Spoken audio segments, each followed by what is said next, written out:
Call the Honourable Shane Jones. Tēnā koe, Mr Speaker, for this 5-minute contribution. Sir, this is one of the signature policies that clearly distinguishes our approach to the stewardship of state assets from those of our colleagues on the other side of the House. In fact, these are legacy assets, sir, and it's a shame that we've been unable to turn them into something akin to a legacy fund or a sovereign fund, sir, that would continue to generate revenue, continue to generate dividends to meet the obvious costs that the state does face. But, sir, there's two things in the short time that I've got I want to focus on. Number one, I want to focus on this half-baked treaty clause. Mark my words, sir, that treaty clause will be invoked in the most unthinkable ways as we sit here as parliamentarians today. I predict in time to come, sir, when the majority owner of these SOEs is called to make a decision, and there'll have to be a commercial decision, as to whether or not an asset requiring a substantial consensus amongst the owners ought to be further alienated, or an additional call on capital that some Māori, some iwi, some hapu, some group will invoke the treaty clause. Now, sir, when Geoffrey Palmer originally put the treaty clause in there, minds such as Richard Prebble and others were prepared to tolerate it because they saw it as an innocuous, harmless piece of filigree. Well, sir, I've learnt in my short time, both in politics and in Māori life, that once you bring the treaty into areas where it hitherto has not really been, and it really hasn't been a half-caste treaty. This treaty, sir, has been for the partners of the treaty, but at the moment, sir, it's almost like a half-caste treaty.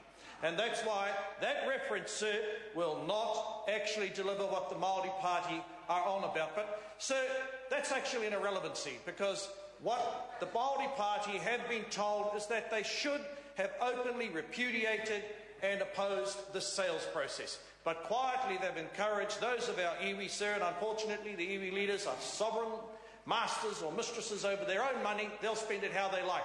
But they have also been saying to them, we can't stop the bill, and there's an opportunity for you to buy through. Sir, a person who's not in this House, but possibly will be reported to by members in the gallery, is Dennis Barnes.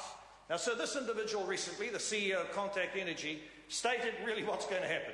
What's going to happen at the moment is that within the energy sector, sir, you cannot get a decent level of return. Now, the Crown can get a decent level of return, sir, but private investors, unless they buy the energy assets at a very cheap rate, and so there's no point selling them unless you're going to maximise your sale price, sir. And that's why you've had to defang the treaty and leave it there as a tickle-tickle. So Mr Dennis Barnes has said the only way you're going to get a decent return, I won't go with a $300 million proposal to my 8-person board. That's what he said to the Contact board, sir, and he said to the energy meeting, because you cannot get a decent return. The only way you can get a decent return is by generating profits. The only way you're going to be able to generate profits, sir, in the face of this slack economy, which in many respects is a consequence of poor government policy, is to ratchet up prices. Sir, the only way you can get a reasonable and improved return is to ratchet up prices. So where are those prices going to come from, sir? They're going to come from industry. At a time, sir, we are concerned about the fact that it's only 33%, the stubborn statistic, of that proportion of our GDP which remains in the tradable sector, sir. So they are going to face greater costs. Sir, communities, companies, all going to face greater costs. One consequence as a result of this particular policy, sir, is that power prices are going one way. Now, sir, there's a great deal being said that this is absolutely necessary in order to meet the fiscal costs of the government's capital upgrade program. Well, sir, I've taken the time. I may be one of the few people outside of people who study Treasury documents that's had a look at the infrastructure plan. From what I can make of it, there's a sum of at least $50 billion that's being sought after, sir. Now, despite what Mr Ryle and others might say, sir, our current level of Crown debt is not of a Grecian variety, sir. It was passed on by us in a very fit state to the current government.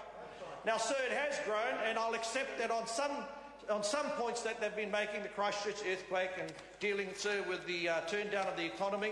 But let us not forget, there is ample scope for long-term capital assets to be funded from long-term bond issues, long-term borrowing, not for short-term consumption, So, sir, at one level we've been told the assets have to be sold, it's going to be put back into irrigation into schools. At another way, sir, we've been told it'll improve and deepen the capital markets. And in another way we've been told, because at the pith of this idea, sir, is ideology. And that's what distinguishes on this issue. So the ideological conception that we have is different on this side. Try to interrupt the honourable member. His time has expired. I call Paul Goldsmith. Mr. Speaker, I rise to support